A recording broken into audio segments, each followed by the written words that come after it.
رات کی قسم جب وہ چھا جائے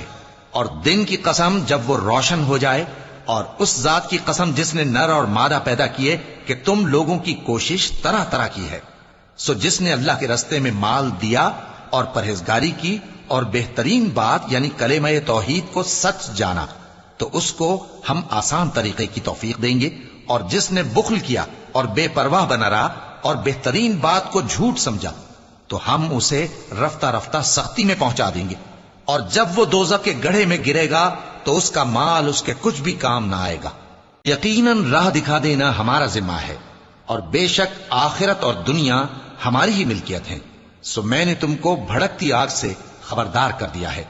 اس میں وہی داخل ہوگا جو بڑا بدبخت ہے، جس نے جھٹلایا اور منہ پھیرا، اور جو بڑا پرہیزگار ہے وہ اس سے بچا لیا جائے گا۔ وہ جو اپنا مال دیتا ہے تاکہ پاک ہو، اور اس لیے نہیں دیتا کہ اس پر کسی کا احسان ہے جس کا بدلہ اتارا جائے، بلکہ اپنے رب اعلی کی رضامندی حاصل کرنے کے لیے دیتا ہے، اور وہ عنقریب خوش ہو جائے گا۔